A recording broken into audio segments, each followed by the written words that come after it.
السلام علیکم ورحمۃ اللہ وبرکاتہ۔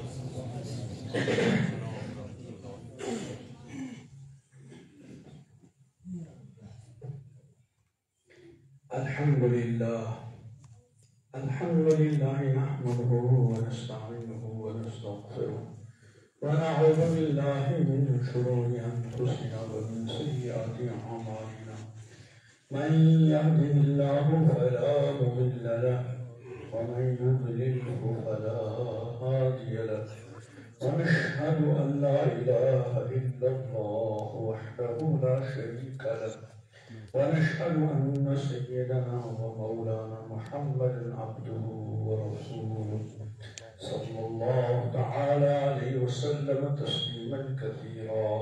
أما بعد، فأعوذ بالله من الشيطان الرجيم. بسم الله الرحمن الرحيم. واعلموا أن فيكم رسول الله لو يطيعكم في كثير من الأمر لعنتم ولكن الله حبب إليكم الإيمان وزينه في قلوبكم وكره إليكم الكفر والفسوق والعصيان أولئك هم الراشدون فضلا من الله ونعمة والله عليم حكيم. وقال تعالى: والسابقون الأولون من المهاجرين والأنصار والذين اتبعوهم بإحسان رضي الله عنهم ورضوا عنه.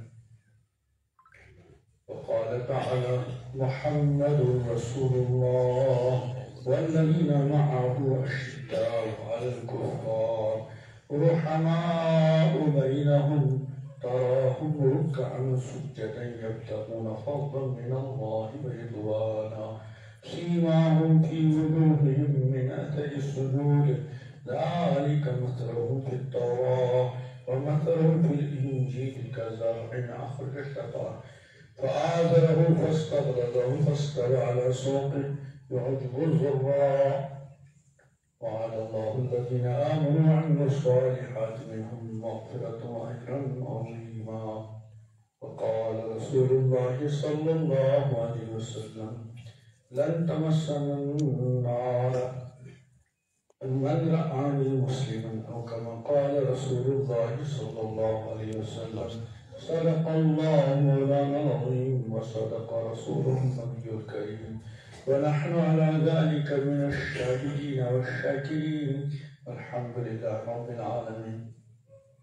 اللهم صل على سيدنا محمد وعلى آل سيدنا محمد وأصحاب سيدنا محمد وبارك وسلم.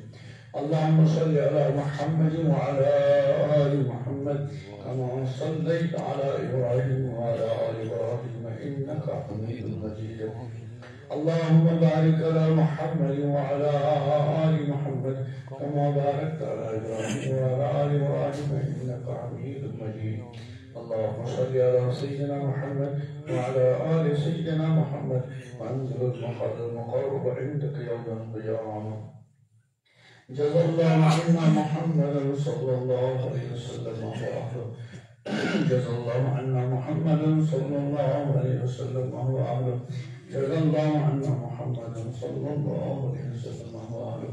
ما شاء الله كان وما لم يشأنكم ما شاء الله كان وما لم يشأنكم ما شاء الله كان وما لم يشأنكم. حضرات سامعین، بزرگوں، دوستوں، آج کی یہ مبارک مجلس جس کا عنوان عظمت صحابہ اور اہل بیت رضی اللہ تعالی عنہ ہے، اس مجلس کا حضرات صحابہ کرام اور اہل بیت رضی اللہ تعالی عنہ کی طرف نسبت ہی انشاءاللہ اس مجلس کی کامیابی کی علامت ہے.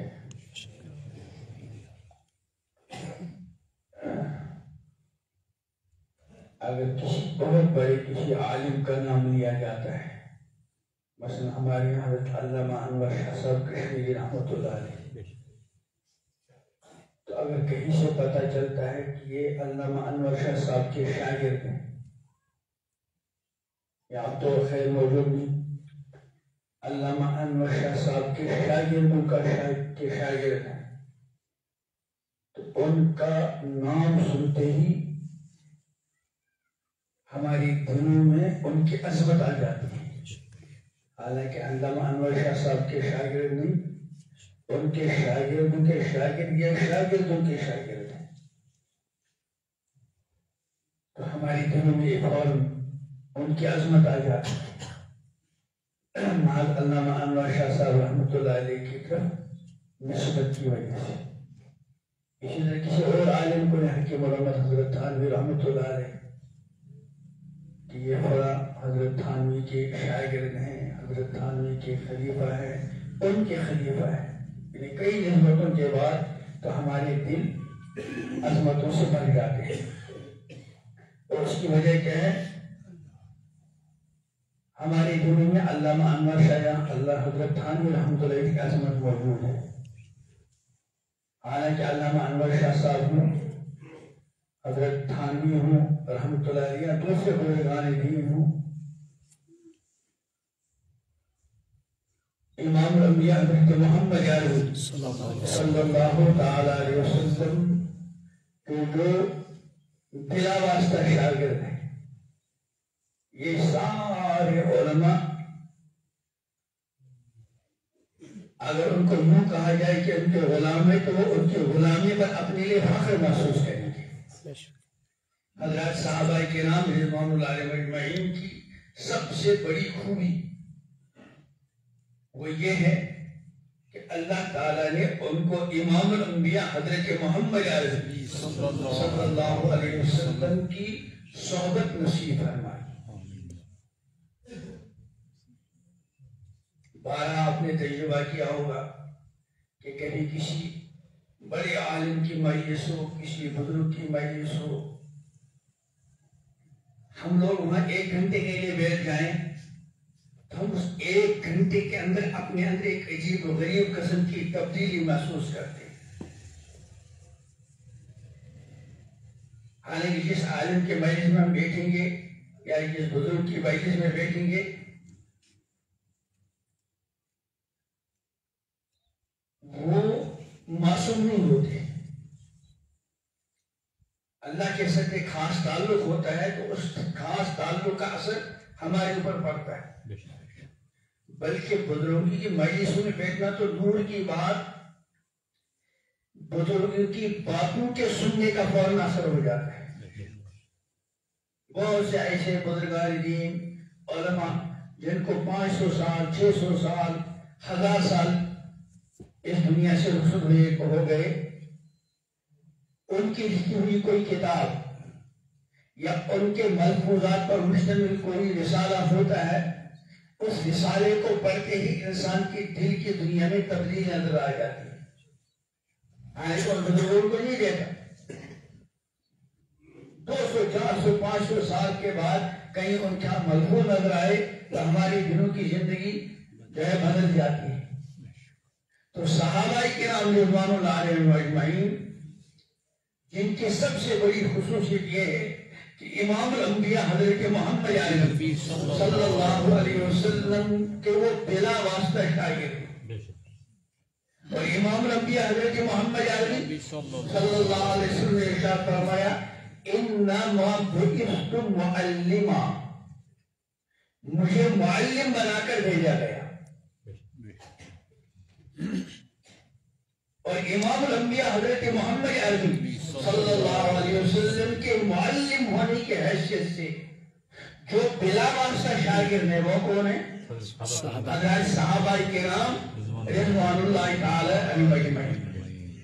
بلکہ اگر یہ دیکھا جائے کہ امام الانبیاء حضرت محمد عربی صلی اللہ علیہ وسلم کی 23 سالہ نبوت کا جو مقدس اور مبارک زمانہ ہے، یعنی وہی نازل ہونے کے بعد امام الانبیاء حضرت محمد عربی صلی اللہ علیہ وسلم 23 سال تک اس دنیا میں تشریف فرما ہوئے اور رات دن آپ محنت میں لگے رہے. آپ کی رات دن کی محنت کا نتیجہ اور خلاصہ کیا ہے؟ وہ حضرات صحابہ کرام رضوان اللہ تعالی علیہم اجمعین. اور ایسے شاگرد امام الانبیاء حضرت محمد عربی صلی اللہ علیہ وسلم نے تیار کیے کہ اللہ پاک نے بھی اور امام الانبیاء حضرت محمد عربی صلی اللہ علیہ وسلم کی طرف سے ان کو اجتماعی طور پر بھی سندیں دی اور انفرادی طور پر. ہمارے یہاں مدارس ہوتے ہیں، مدرسے میں بچے نے 3-4 سال پڑھا اور حافظ قرآن ہو گیا یا کسی مدرسے میں عالم بن گیا. اب 8-10 سال 12 سال پڑھنے کے بعد اس کو سند دی جاتی، وہ سند کسی عالم کے ہاتھ سے ان کو دے دی جاتی. اور یہ سند کا مطلب کیا ہوتا ہے کہ ہمیں ان پر اعتماد ہے. حضرات صحابہ کرام رضوان اللہ علیہم اجمعین کو جو سندیں ملی اجتماعی طور پر بھی اور انفرادی طور پر بھی، یا تو اللہ وحدہ لا شریک کی طرف سے یا امام الانبیاء حضرت محمد عربی صلی اللہ علیہ وسلم. اللہ تبارک و تعالیٰ کا فرمان ہے وَإِذَا قِيلَ لَهُمْ آمِنُوا كَمَا آمَنَ النَّاسِ. جب ان سے یعنی منافقین سے کفار سے کہا جاتا ہے آمنو ایمان لاؤ، کیسے؟ کما آمن الناس، جیسے لوگوں نے ایمان لایا. ظاہر بات اس وقت جو لوگ ایمان لائے وہ کون تھے؟ حضرات صحابہ کرام رضوان اللہ علیہم اجمعین.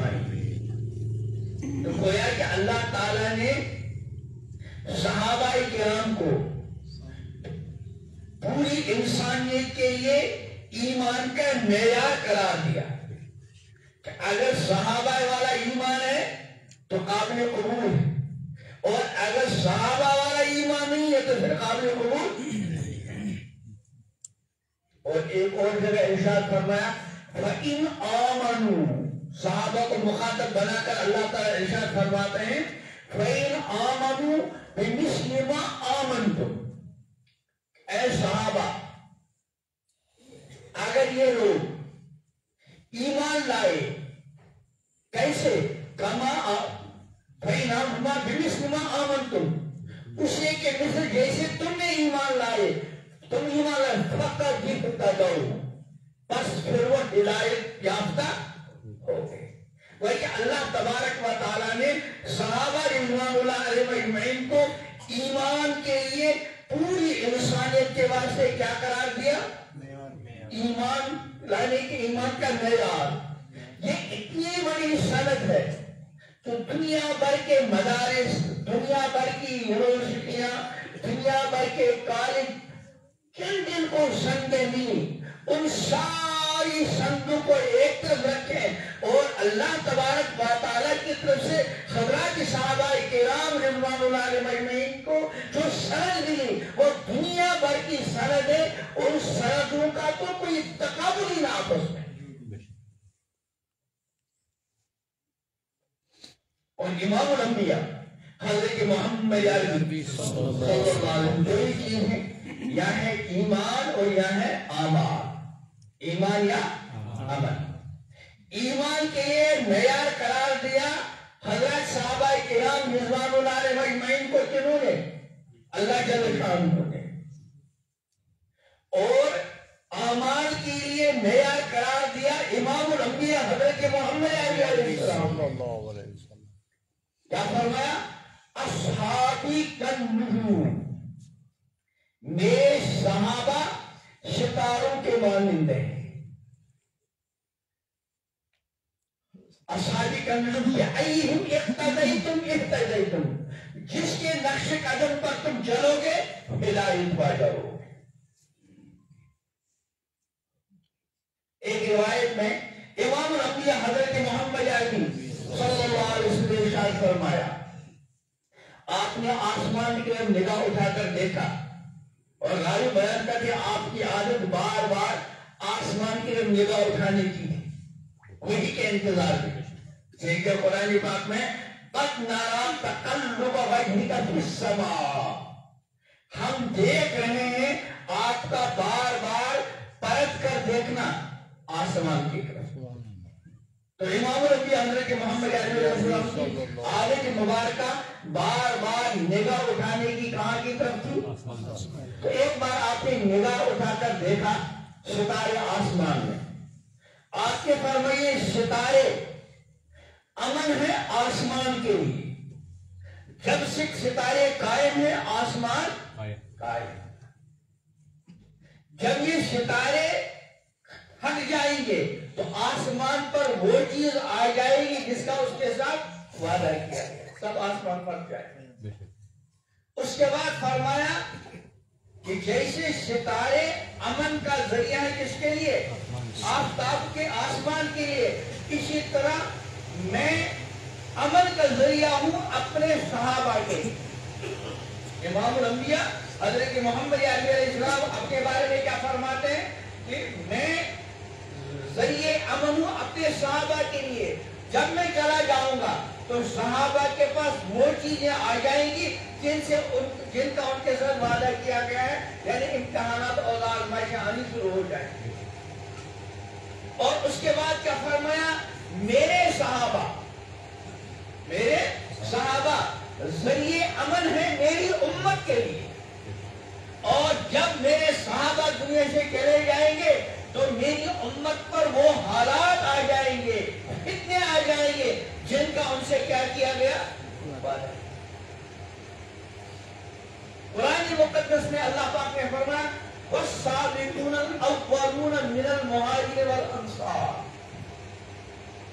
والسابقون الاولون من المہاجرین والانصار، یعنی ہجرت کے اندر سبقت کرنے والے، سب سے پہلے ہجرت کرنے والے.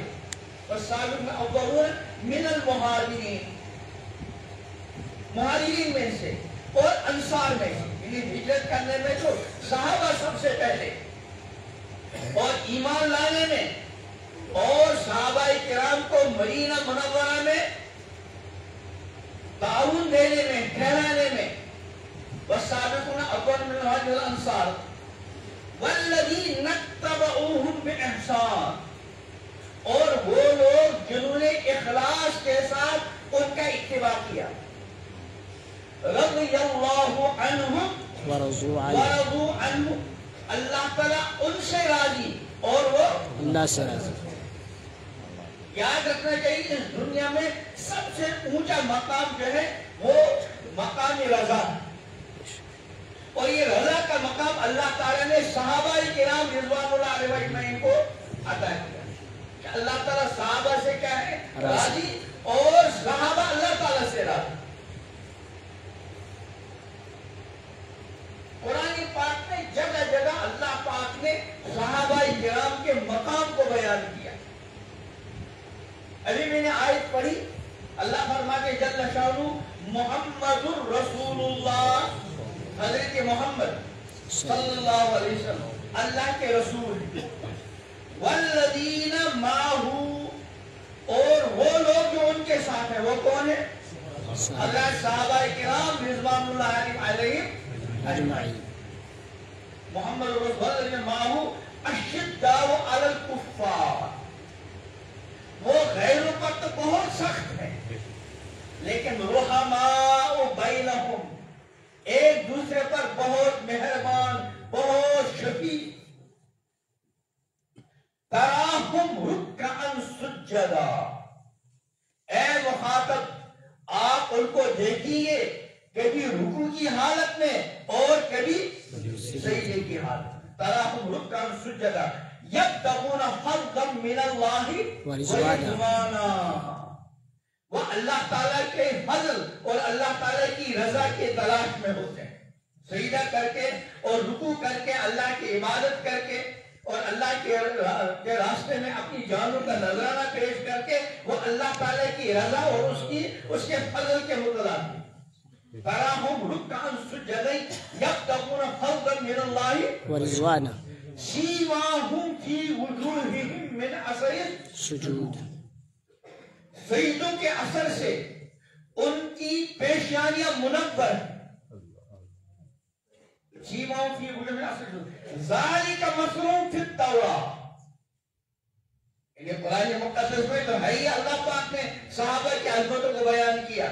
احادیث میں امام الانبیاء حضرت محمد علیہ السلام نے صحابہ کرام کے مقام کو بیان کیا، فرمایا تورات اور انجیل میں بھی حضرت صحابہ کرام رضوان اللہ علیہم اجمعین کا ذکر ہے کہ یہ جو ارشاد فرمایا تراہم رکعا سجدا یبتغون فضلا من اللہ ورضوانا سیماہم فی وجوہہم من اثر السجود، ان کے پیشانیوں میں سجدے کے اثرات نمایاں ہیں، یعنی یہ مثال ہے ان کی تورات میں، اور تورات حضرت موسیٰ علیہ السلام کا نازل ہوئی، وَمَثَلٌ فِي الْإِنْجِيلِ كَمَثَلِ زَرْعٍ، یعنی ان کی مثال انجیل میں اس کھیتی کی طرح ہے جس نے پہلے اپنی سوئی نکالی، پھر مضبوط ہوئی، پھر اور اس میں موٹاپا آ گیا اور وہ اپنے تنے پر کھڑی ہو گئی۔ وَمَثَلٌ فِي الْإِنْجِيلِ كَمَثَلِ زَرْعٍ أَخْرَجَ شَطْأَهُ فَآزَرَهُ فَاسْتَوَىٰ عَلَىٰ سُوقِهِ يُعْجِبُ الزُّرَّاعَ، کاشتکاروں کو بھلی لگتی۔ تو غرض ہے کہ صحابہ کرام رضوان اللہ علیہم اجمعین کو اللہ پاک نے وہ عظیم مقام عطا کیا، اور اپنی طرف سے اللہ پاک نے ان کو عظیم الشان اعزازات سے نوازا۔ ایک کتاب میں دیکھ رہا تھا، وہ کتاب سب حضرات دیکھیں، عام طور پر حضرات صحابہ کرام رضوان اللہ اجمعین کی شان میں گستاخیوں کا سلسلہ بہت پہلے سے چلا آ رہا ہے، لیکن اب چونکہ یہ میڈیا کا زمانہ ہے اور بہت سے ایسے لوگ جو بظاہر دینی وضاحت کرتے اور پگڑیوں والے صحابہ کرام رضوان اللہ اجمعین کی شان میں گستاخیاں کرتے رہتے ہیں، اور بعض مرتبہ ان سے پڑھے لکھے نوجوان بھی متاثر ہوتے ہیں۔ یاد رکھنا چاہیے کہ صحابہ کرام رضوان اللہ علیہم اجمعین کی مبارک زندگیوں کو اور ان کے مبارک حالات کو ہمیں تاریخ کی جھوٹی اور غیر مستند روایات کے آئینے میں نہیں دیکھنا چاہیے، بلکہ صحابہ کرام رضوان اللہ اجمعین کے عظیم مقام کو قرآن مقدس کی آیات کی روشنی میں اور امام الانبیاء حضرت محمد صلی اللہ علیہ وسلم کے مقدس ارشادات کی روشنی میں دیکھ لینا چاہیے۔ ایک کتاب ہے شان صحابہ بزبان مصطفیٰ صلی اللہ علیہ وسلم، چھوٹی کتاب ہے، تقریباً 100 صفحات کی کتاب ہے۔ میری گزارش ہے تمام نوجوانوں سے، بزرگوں سے وہ کتاب حاصل کریں اور پھر تنہائی میں پڑھیں۔ ایک تو ہے انفرادی طور صحابہ کے حالات پسند، ہم نے قرآن پاک کو شروع سے لے کر آخر تک پڑھا، اس میں جگہ جگہ صحابہ کرام رضوان اللہ علیہم اجمعین کا تذکرہ آتا ہے۔ ہم احادیث کی کتابیں پڑھتے ہیں، اس میں جگہ جگہ حضرات صحابہ کرام رضوان اللہ علیہم اجمعین کے مبارک تذکرے آتے ہیں، لیکن اس کو ضمن آتا ہے۔ یہ جو کتاب ہے اس میں آپ کو قرآن مقدس کی بہت ساری آیات یکجا ملیں گی، اور امام الانبیاء حضرت محمد عربی صلی اللہ علیہ وسلم کے مبارک ارشادات ایک جگہ ملیں گے، اور اس سے اندازہ ہو جائے گا کہ اللہ تعالیٰ کی نظروں میں اور امام الانبیاء حضرت محمد علیہ السلام کی مبارک نظروں میں صحابہ کا کیا مقام تھا۔ ضرور اس کتاب کو خریدیں اور یکسوئی کے ساتھ 1 2 3 بار اس کا مطالعہ کریں، اور ہر دن ان لوگوں سے متاثر نہ ہو جو خدا نخواستہ صحابہ کی عظمت ہمارے دلوں سے نکالنے کی ناپاک سازشیں کر رہے ہیں۔ ہر مسلمان کو یہ یاد رکھنا چاہیے کہ حضرات صحابہ کرام رضوان اللہ علیہم اجمعین اور اہل بیت، ان سب کی محبت اور ان سب کی عظمت، ان سب کا احترام ہمارے ایمان کا حصہ ہے۔ امام الانبیاء حضرت محمد عربی صلی اللہ علیہ وسلم نے ارشاد فرمایا، ہم روز خطبوں میں سنتے ہیں، اللہ اللہ فی اصحابی، کیا مطلب کہ ڈرو اللہ سے، ڈرو اللہ سے، فی اصحابی، میرے صحابہ کے بارے میں، اور کیا فرمایا، لا تتخذوہم غرضا من بعدی، میرے بعد ان کو تنقید اور اعتراضات کا نشانہ نہ بنا۔ فمن احبہم، جنہوں نے میرے صحابہ سے محبت کی، فبحبی احبہم، میری محبت کی بنیاد پر سے محبت کی۔ اس کا مطلب کیا ہے کہ جن لوگوں کو صحابہ سے محبت ہے، یہ اس بات کی علامت ہے کہ ان کو امام الانبیاء حضرت محمد علیہ السلام سے محبت ہے۔ اور ظاہر بات ہے امام الانبیاء حضرت محمد علیہ صلی اللہ علیہ وسلم کی محبت تو ایمان ہے۔ فرمایا لا یؤمن احدکم حتی اکون احب الیہ من والدی وولدی والناس اجمعین، تم میں سے کوئی اس وقت تک مومن نہیں ہو سکتا جب تک میری ذات، یعنی امام الانبیاء حضرت محمد علیہ السلام کی ذات اس کو زیادہ محبوب نہ ہو اس کے والد سے، اس کی اولاد سے اور تمام لوگوں سے۔ تو کیا فرمایا، فمن احبہم، جس نے صحابہ سے محبت کی، فبحبی احبہم، میری محبت کی بنیاد پر کی، ومن ابغضہم فببغضی ابغضہم، اور جس نے میرے صحابہ سے بغض رکھا، عداوت رکھی، دشمنی رکھی، فببغضی ابغضہم، تو میری عداوت اور میرے ساتھ بغض کی وجہ سے صحابہ سے بغض رکھا۔ اس کا مطلب کیا ہے کہ جن لوگوں کو بھی، جس فرد کو بھی، جس جماعت کو بھی صحابہ سے دشمنی علیہ باللہ، ان کو امام الانبیاء حضرت محمد علیہ السلام اور علیہ باللہ، جن کو حضور سے دشمنی ہو، صحابہ سے دشمنی ہو، ان کا ایمان میں کوئی حصہ نہیں ہے۔ امام الانبیاء حضرت محمد علیہ السلام نے ارشاد فرمایا، اذا رأیتم الذین یسبون اصحابی، جب تم دیکھو ان لوگوں کو جو میرے صحابہ کو کیا کہتے ہیں، برا بھلا، اس وقت تک تصور بھی نہیں کیا جا سکتا کہ صحابہ کرام رضوان اللہ علیہ اجمعین کو کوئی برا بھلا کہہ سکتا ہے۔ صحابہ کو ایک دوسرے کا بہت زیادہ احترام، اہل بیت کا احترام، اہل بیت کو صحابہ کا احترام۔ حضرت علی مرتضی رضی اللہ تعالیٰ عنہ صحابہ کرام کو، اور خاص کر شیخ ہیں سیدنا صدیق اکبر اور سیدنا حضرت عمر رضی اللہ تعالیٰ عنہ کے بارے میں بہت عظیم کلمات سے ان کی عظمت کا اظہار کرتے ہیں۔ اسی طرح حضرت صحابہ کرام رضوان اللہ علیہ اجمعین اہل بیت کا بہت زیادہ احترام کرتے تھے۔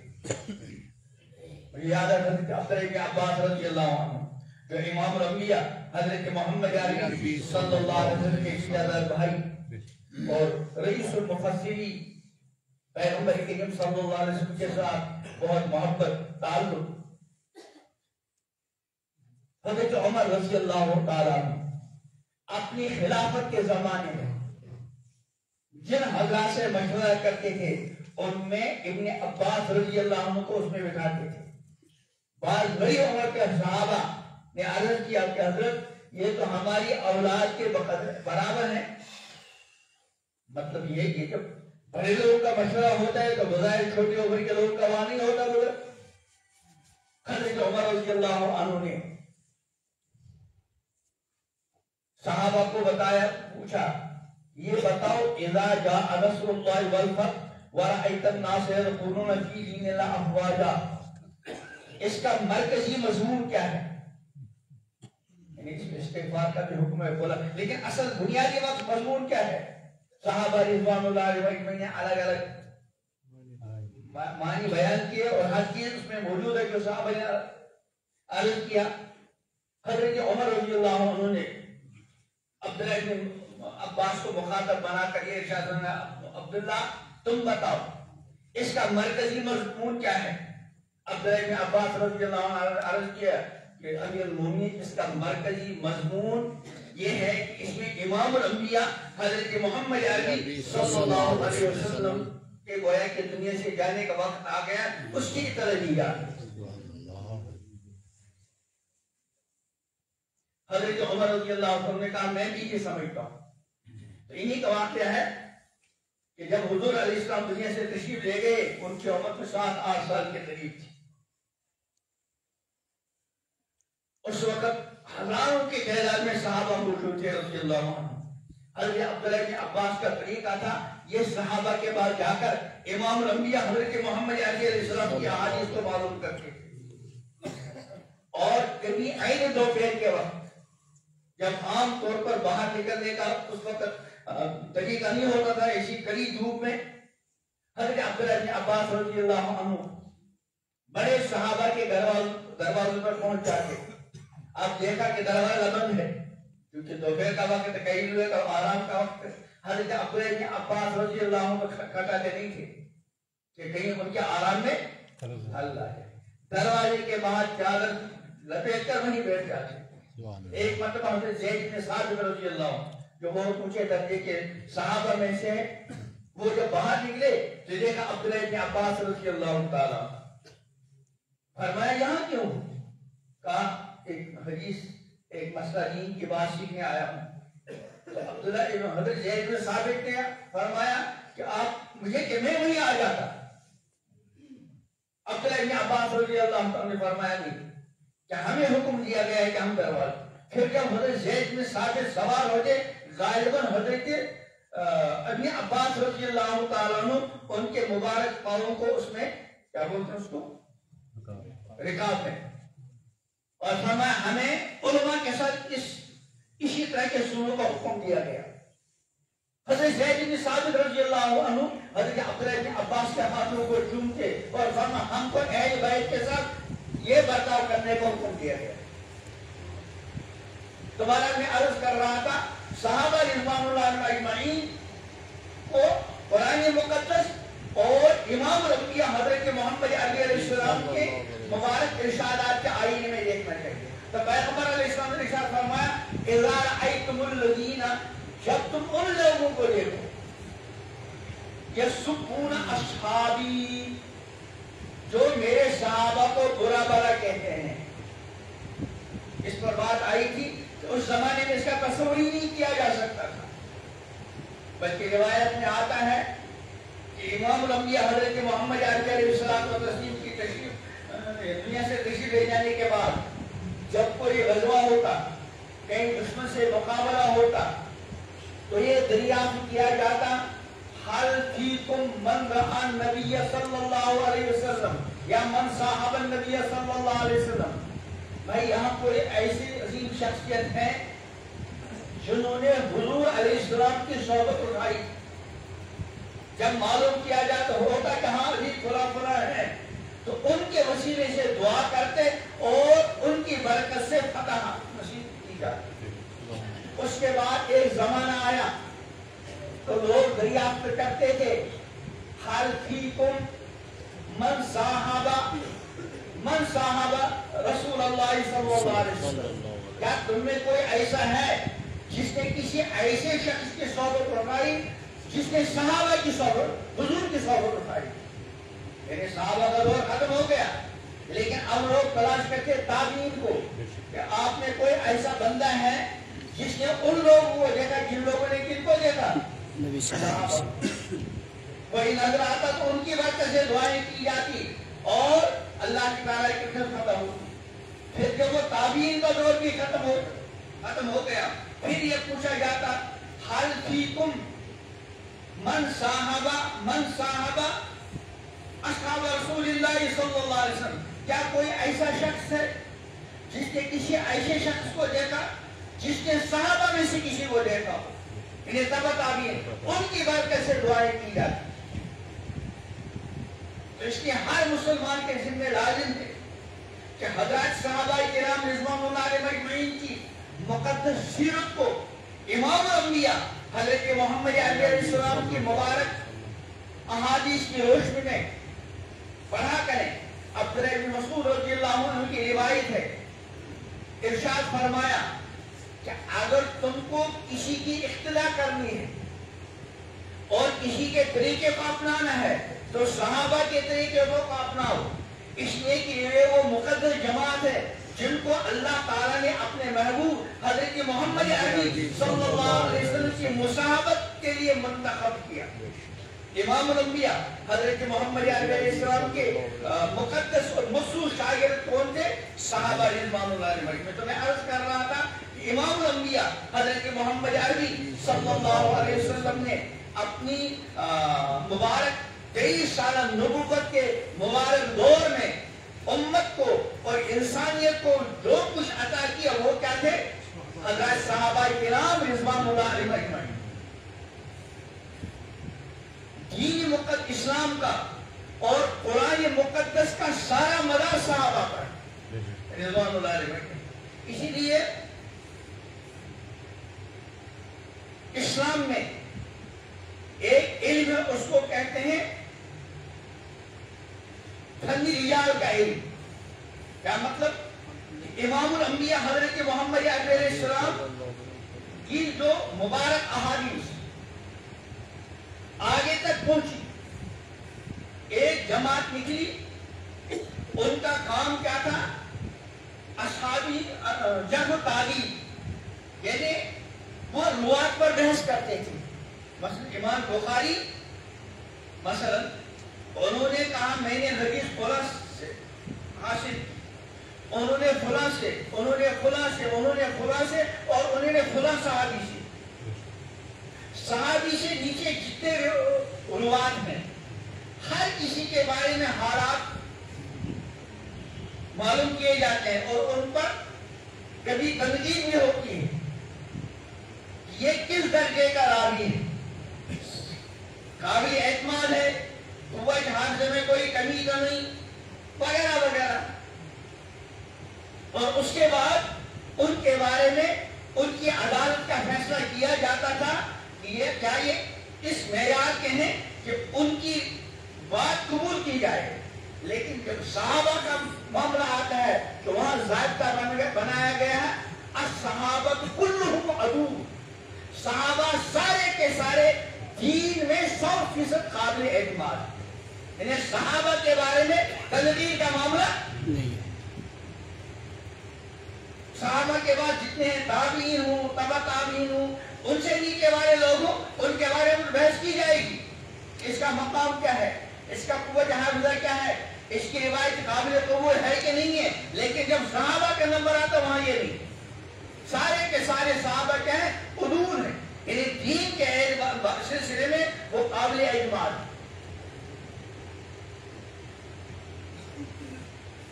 امت کا فیصلہ ہے کہ انبیاء کرام علیہ السلام کے بعد سب سے اونچا مرتبہ کن کا ہے؟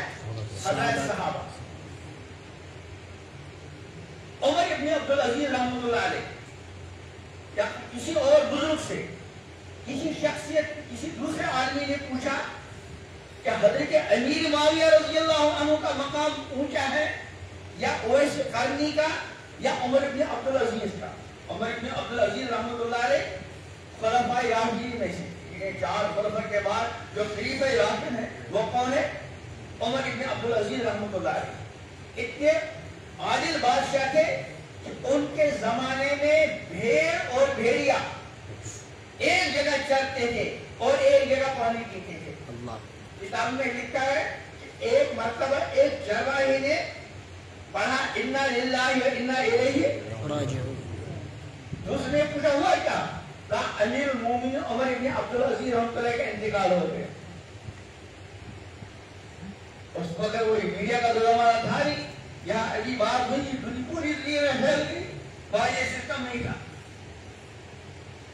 تو ساتھ نے کہا آپ کو کیسے معلوم ہوا؟ کہا اصل مسئلہ ہے جب سے عمر ابن عبدالعزیز رحمۃ اللہ علیہ خلیفہ بنے ہیں میں نے دیکھا بھیڑ اور بھیڑیا ایک ساتھ چرتے ہیں، ایک ساتھ پانی پیتے ہیں. بھیڑیے کی ہمت نہیں ہوتی کہ بھیڑ پر کیا کرے؟ حملہ کرے. آج میں نے اچانک دیکھا کہ بھیڑیے نے بھیڑ پر کیا کیا؟ حملہ کیا. میں نے سمجھ لیا کہ امیر المومنین کا انتقال ہو گیا. چنانچہ تحقیق کر لی گئی، بالکل وہی دن کا جس عمر بن عبدالعزیز رحمۃ اللہ علیہ کا انتقال ہو گیا. تو بڑے اونچے درجے کے تابعی تھے امیر المومنین. کرنی رحمۃ اللہ علیہ مشہور بزرگ ہے، حضور علیہ السلام کے زمانے میں موجود تھے، لیکن حضور علیہ السلام کی زیارت نہیں ہو سکی، اور اس کی وجہ کیا تھی؟ ان کی کمزور والدہ تھی، ان کی خبر گیری کرنے والا کوئی نہیں، ان کی خبر گیری کی وجہ سے حضور علیہ السلام کی زیارت سے فیضیاب نہ ہو سکی۔ لیکن اللہ نے اتنا اونچا مقام عطا کیا کہ امام الانبیاء حضرت محمد علیہ السلام نے صحابہ کو فرمایا یمن سے آدمی آئیں گے، ان کی علامات بتائی، جب وہ آ جائے تو ان سے دعا کرا لیں۔ چنانچہ حضرت عمر رضی اللہ تعالیٰ عنہ سے ان کی ملاقات ہو گئی، حضرت عمر نے ان سے دعا کروائی۔ تو کسی نے پوچھا حضرت امیر معاویہ افضل ہے یا اویس کرنی، یا حضرت امیر معاویہ افضل ہے یا حضرت عمر کے عبدالعزیز؟ غالب عبداللہ بن مبارک کے بارے میں آتا ہے، ان نے پوچھا کہ تم عمر بن عبدالعزیز اور امیر معاویہ کا تقابل کرتے ہو، یا اویس کرنی اور عمر بن عبدالعزیز کا امیر معاویہ کا تقابل کرتے ہو؟ امیر معاویہ تو بہت اونچی شخصیت ہے۔ امیر معاویہ نے حضور علیہ السلام کے ساتھ جو کوئی سفر کیا، اس سفر میں حضرت امیر معاویہ کے پاس جو سواری تھی، اس سواری کے ناک میں جو گرد غبار گھسا، وہ گرد غبار عمر ابن عبدالعزیز اور اویس قرنی سے بہتر ہے۔ اور وجہ بیان کی کہ اویس قرنی یا عمر ابن عبدالعزیز رحمۃ اللہ علیہ کہاں سے وہ آنکھیں لائیں گے جن آنکھوں سے حضرت امیر معاویہ رضی اللہ عنہ نے حضور اکرم صلی اللہ علیہ وسلم کیا۔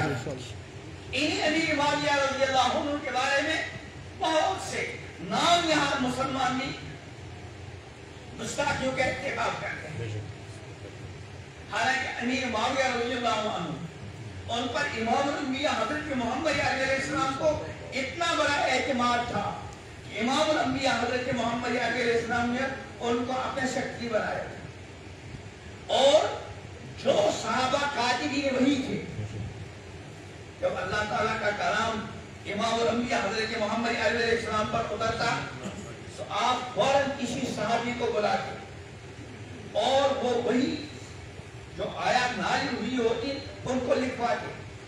یہ لکھوانے کا کام جن صحابہ سے لیا جاتا ان کو کاتبین وحی کہا جاتا ہے۔ ان کاتبین وحی میں سے کون ہے؟ حضرت امیر معاویہ رضی اللہ عنہ، حضرت صدیق اکبر رضی اللہ تعالیٰ نے اپنی خلافت کے زمانے میں ان پر اعتماد کیا، اور سیدنا حضرت عمر رضی اللہ عنہ جو اس سلسلے میں بہت حساس تھے، جب شام کے ایک گورنر تھے، اونچے درجے کے صحابی تھے، انہوں نے حضرت عمر نے کسی وجہ سے ان کو معزول کر دیا اور ان کی جگہ حضرت امیر معاویہ رضی اللہ عنہ کو شام کا کیا بنایا؟ گورنر۔ بعض لوگوں نے باتیں کی کیونکہ وہ بہت قدیم الاسلام صحابی تھے، حضرت عمر رضی اللہ عنہ نے لوگوں کو مخاطب بنا کر ارشاد فرمایا امیر معاویہ کے بارے میں کبھی زبان نہیں کھولنا۔ امیر معاویہ وہ شخصیت ہے جن کے بارے میں امام الانبیاء حضرت محمد علیہ السلام نے دعا کی۔ کیا دعا کی؟ اللہم اجعلہ ہادیا مہدیا واہدی بہ، یا اللہ اس کو ہدایت کرنے والا بنا، اس کو ہدایت یافتہ بنا، اور اس کے ذریعے دوسروں کو کیا کر؟ ہدایت۔ جس عظیم شخصیت کے بارے میں امام الانبیاء حضرت محمد علیہ السلام نے ایسی دعائیں کی ہوں تو ان کے ہدایت یافتہ ہونے میں یا ان کے ہادی ہونے میں اور ان کے ذریعے ہدایت کے پھیلنے میں کسی کو کوئی شبہ ہو سکتا ہے؟ غرض کے صحابہ سارے کے سارے حدود ہیں۔ ہاں، صحابہ میں باہمی مشاجرات، باہمی اختلافات ہوئے ہیں، لیکن اہل سنت والجماعت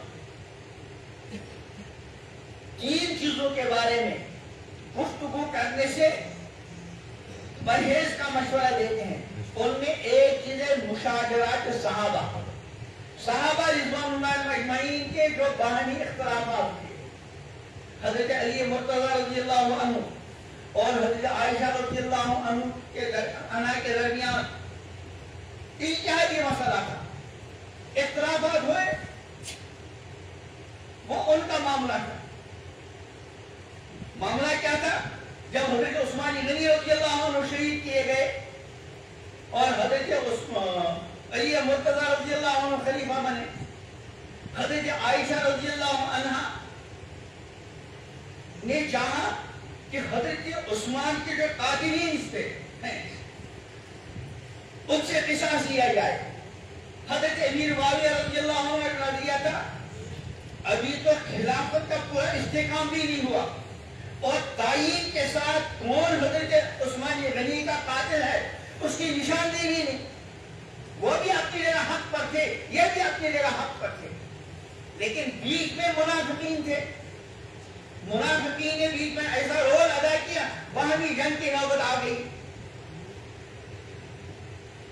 وہ وقت ہی تھا، لیکن بعد میں حضرت عائشہ صدیقہ رضی اللہ عنہ کو سیدنا حضرت علی مرتضی نے بڑے ہی ادب اور احترام اور عظمت کے ساتھ ان کو مدینہ منورہ بھیجا۔ حضرت امیر معاویہ حضرت علی مرتضی کے درمیان جنگ صفین کا معاملہ پیش ہوا، مشاجرات ہیں۔ بعد میں سیدنا حضرت حسن رضی اللہ عنہ جو حضرت علی مرتضی کے بڑے صاحبزادے اور اہل بیت کا سلسلہ وہاں سے چلا، انہوں نے حضرت امیر معاویہ کے ساتھ مصالحت کی اور حضرت امیر معاویہ کے حق میں خلافت کا فیصلہ کر لیا۔ اور اس کی پیشن گوئی امام الانبیاء حضرت محمد علیہ السلام نے بہت ہی پہلے کی تھی۔ ایک موقع میں فرمایا حضرت حسن کو اشارہ کر کے، میرا یہ بیٹا اللہ تعالیٰ اس کے ذریعے مسلمانوں کے دو بڑی جماعتوں کے درمیان مصالحت کرائیں گے، ایک حضرت علی کے رضی اللہ عنہ کے جو کی طرف سے جو ان کے طرفدار تھے اور دوسرے حضرت امیر معاویہ۔ امام الانبیاء حضرت محمد علیہ السلام نے دونوں کا فرمایا دو مسلمانوں کے عظیم جماعتوں میں، کہ امام الانبیاء حضرت محمد علیہ السلام نے دونوں کا کیا فرمایا؟ آج میں دیکھ رہا تھا حضرت امیر معاویہ رضی اللہ عنہ نے ایک شخص سے جو حضرت علی مرتضی کے معتقد تھے، حضرت علی مرتضی کی شہادت کے بعد ان سے پوچھا مجھے ذرا بتاؤ ابو الحسن کے حالات میرے سامنے بیان کرو۔ وہ پہلے تھوڑا ہچکچائے، اس کے بعد حضرت امیر معاویہ نے کہا نہیں تم بیان کرو۔ پھر تو ان شخصیت نے حضرت علی مرتضی کے عظیم اوصاف بیان کیے۔ کتاب میں لکھا ہے حضرت امیر معاویہ بہت روئے اور اپنی آنسو کو پوچھتے ہوئے ارشاد فرمایا کہ رحم اللہ ابا الحسن، اللہ تعالیٰ ابو الحسن یعنی حضرت علی پر کیا کرے؟ رحم کرے۔ وہ تھے ہی ایسی عظیم شخصیت۔ اور حضرت علی کے بارے میں آتا ہے جب آپس میں جنگی معاملات جاری تھے، اسی زمانے میں اطلاع آئی کہ روم کے بادشاہ اس باہمی لڑائی کا غلط فائدہ اٹھا کر دار اسلام پر حملہ آور ہونا چاہتے ہیں۔ حضرت امیر معاویہ رضی اللہ عنہ نے خود کو خط لکھا اور یہ الفاظ سے غالباً اے رومی کتے، ہمارے اختلاف سے غلط فائدہ ہرگز نہیں اٹھانا، یاد رکھنا اگر تم نے مدینے کا رخ کیا تو علی مرتضی کے لشکر کا پہلا سپاہی معاویہ ہوگا۔ تو صحابہ رضوان اللہ اجمعین باہمی اختلافات کے باوجود ایک دوسرے کا شیر و شکر تھے، ایک دوسرے کی عظمت، ایک دوسرے کا احترام، ایک دوسرے کے ساتھ محبت اور ایک دوسرے کے ساتھ رشتوں کا قائم کرنا ہمیشہ جاری رہا۔ کیوں ہم صحابہ کرام رضوان اللہ اجمعین کی شان میں اور ان کے مشاجرات کو اور ان کے باہمی اختلافات کو اپنی گفتگو کا موضوع بنا کر اپنے ایمان کو خطرے میں ڈالیں؟ میں نے بھی عرض کیا صحابہ کرام رضوان اللہ اجمعین یا اہل بیت کو دونوں کی محبت اور دونوں کی عظمت ہمارے ایمان کا حصہ ہے۔ ہمارا کام ہے ہم اپنی فکر کریں. صحابہ کی عظمت ہمارے دلوں میں ہو, اہل بیت کی عظمت ہمارے دلوں میں ہو, اور ہم اپنے کام سے کام رکھیں. صحابہ کے نقش قدم پر چلیں, اہل بیت کے نقش قدم پر چلیں. صحابہ رضوان اللہ اجمعین کا وہ مقام ہے, اگر ان سے کبھی کوئی غلطی بھی ہو گئی اللہ تعالیٰ نے ان کو ایسی توبہ عطا فرمائی جس کے بعد گناہوں کا کوئی اثر ہی نہیں. اسی لیے صحابہ معصوم نہیں تھے, البتہ محفوظ تھے. محفوظ ہونے کا مطلب اول تو ان سے گناہ نہیں ہوتا, لیکن اگر کبھی کوئی کوتاہی ہو گئی اللہ تعالیٰ نے ان کو ایسی توبہ عطا فرمائی کہ اس توبہ ایک صحابی ہیں, ان سے گزائر بڑی غلطی ہو گئی, اور پھر جب سزا کا موقع آ گیا حضرت خالد بن ولید رضی اللہ عنہ جن کا لقب سیف اللہ ہے, ان کی زبان سے اس صحابی کے بارے میں جب ان کو سزا دی جا رہی تھی ان کی زبان سے کوئی نامناسب جملہ نکلا. امام الانبیاء حضرت محمد عربی صلی اللہ تعالی علیہ وسلم نے حضرت خالد بن ولید کو ٹوکتے ہوئے ارشاد فرمایا کہ انہوں نے ایسی توبہ کی, اگر فلاں جگہ سے لے کر فلاں مقام کے درمیان جتنے لوگ ہیں سب کے درمیان اس توبہ کو تقسیم کیا جائے سب کی مغفرت ہو جائے. تو خلاصہ یہ کہ صحابہ کے بارے میں ہم یہ عقیدہ رکھیں وہ امت کے سب سے افضل ترین جماعت اور افضل ترین طبقہ ہے. امام الانبیاء حضرت محمد علیہ السلام کی معیاری حدیث بیان کی کہ جہنم کی آگ ان لوگوں کو نہیں چھوئے گی جنہوں نے مسلمان ہونے کی حالت میں مجھ کو دیکھا. اس کا مطلب کیا ہے کہ تمام کے تمام صحابہ کیا ہے جنت. ایک تو عشرہ مبشرہ جن کے بارے میں امام الانبیاء حضرت محمد علیہ السلام نے نام لے کر فرمایا ابو بکر فی الجنہ, عمر فی الجنہ, عثمان فی الجنہ, علی فی الجنہ, طلحہ فی الجنہ, زبیر فی الجنہ, ابو عبیدہ بن جراح فی الجنہ, سعد بن ابی وقاص فی الجنہ, سعید بن زید فی الجنہ. وہ نہیں, لیکن یہ والی جو حدیث ہے کہ جس نے مجھے مسلمان ہونے کی حالت میں دیکھا ان کو جہنم کی آگ چھوئے گی. ظاہر بات ہے آخرت میں کتنی جگہ ہیں, دنیا سے جب جائیں گے وہاں رہنے کے لیے مستقل جگہ کتنی ہیں, کیا کیا, جنت جہنم. جنت اور جہنم. جب جہنم کی آگ میں چھوا نہیں تو کہاں جائیں گے, جنت میں. اس لیے ہماری ذمہ داری ہے ہم اپنی فکر کریں, اپنے ایمان کی فکر کریں, اپنے اعمال کی فکر کریں, ہم اپنے گھروں کو دیکھیں. آج کل ہمارے گھروں میں دین بہت حد تک نکلا جا رہا ہے. دین کے جو بنیادی ارکان ہے مثلا نماز ہے, ہم اپنے گھروں میں دیکھیں نمازی زیادہ ہے کہ بے نمازی, بے نماز. زیادہ کیا ہے, بے نماز. ہماری ذمہ داری اپنے گھر کے لوگوں کو نمازی بنانے کی. لیکن علیہ باللہ صحابہ کے درمیان ہم جو مشاہدات ہو گئے ان کے بارے میں فیصلے کرنے پہ بیٹھ گئے اور صحابہ پر تنقید کریں. ایک بندے کو خود قرآن پاک پڑھنا نہیں آتا, نائرہ پڑھنا نہیں آتا, وہ خود قرآن پاک پڑھنے کے بجائے صحابہ کے درمیان فیصلہ کرنے لگ گئے. یہ اس کی نہیں محرومی کی بات, ہمارے لیے حکم ہے یا ایھا الذین آمنوا ادخلوا فی السلم کافۃ, اے ایمان والو اسلام میں پورے پورے داخل ہو جاؤ. ایک بندے کو کلمہ پوری طرح یاد نہیں, کلمے کے الفاظ یاد نہیں, کلمے کے معنی یاد نہیں, نماز یاد نہیں, عطیات یاد نہیں, وضو کرنا آتا نہیں, غسل کرنا آتا نہیں, نماز پڑھتا نہیں, اپنی تو فکر ہے ہی نہیں. صحابہ کے بارے میں رضوان اللہ علیہ اجمعین تنقید کرنے لگا اور ان کے درمیان پھر اس سے بڑی محرومی کی بات کیا. اس لیے آج ہم پہلی گزارش کی ہے کہ ہم صحابہ کرام رضوان اللہ علیہ اجمعین اور اہل بیت کی محبت کو, ان کی عظمت کو, ان کے احترام کو اپنے ایمان کا حصہ قرار دیں. اور دوسری بات ہم اپنی فکر کریں, اپنے گھر والوں کی فکر کریں, اپنے پڑوسیوں کی فکر کریں, جان پہچان والوں کی فکر کریں. اللہ پاک کا ارشاد ہے یا ایھاالذین آمنوا قوا انفسکم وعلیکم نارا. اے ایمان والو اپنے آپ کو بھی اور اپنے گھر والوں کو بچاؤ جہنم کی آگ سے. میں ایک بات عرض کیا تھا تو آج کل گرمی کا زمانہ ہے سردی کا گرمی کا. ہاں؟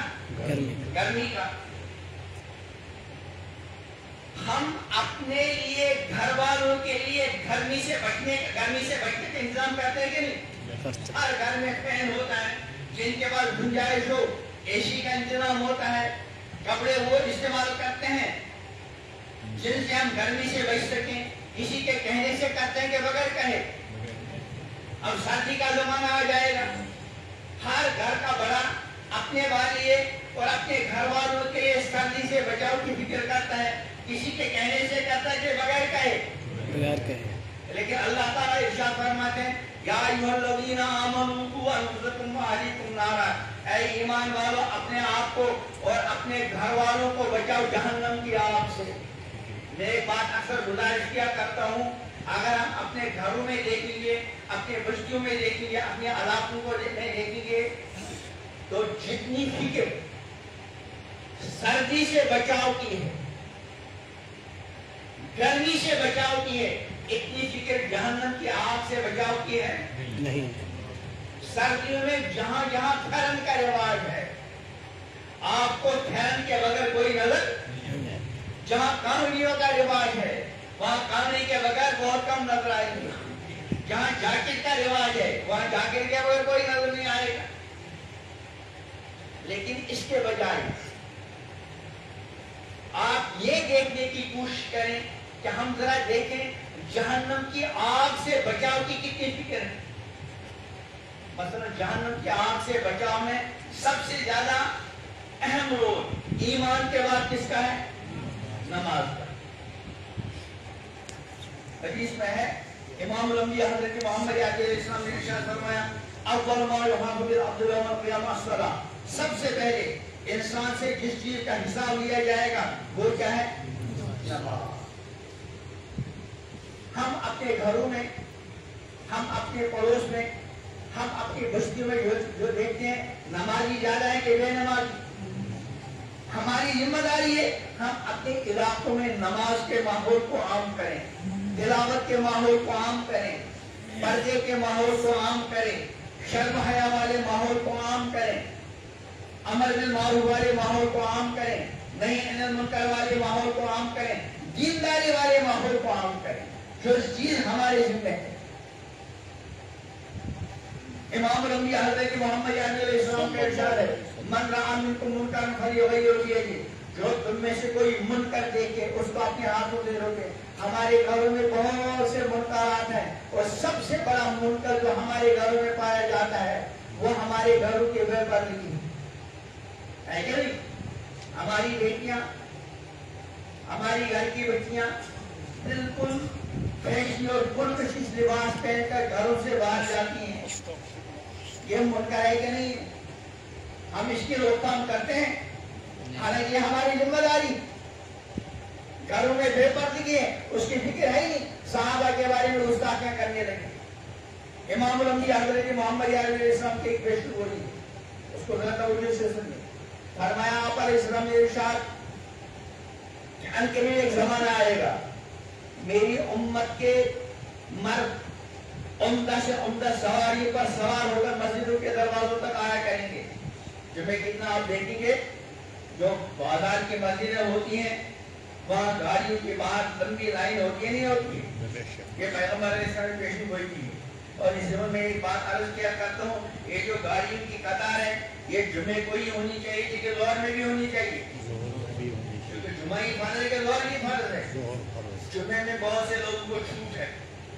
ہماری مائیں بہنیں بیٹیاں ان پر جمعہ فرض ہے نہیں, جمعے چھوٹ ہے, لیکن ظہر میں چھوٹ نہیں. جو بندہ بیمار ہو مسجد نہیں آ سکتا جمعے کی چھوٹ ہے کہ نہیں؟ ظہر کی چھوٹ ہے. جو بندہ شرعی مسافر ہو جمعے کی چھوٹ ہے, ظہر کی چھوٹ ہے. اس کی پہلی بات تو یہ کہ جیسے جمعے میں نظر آتے ہیں ایسے کب آنی چاہیے. فرمایا ان قریب زمانہ آئے گا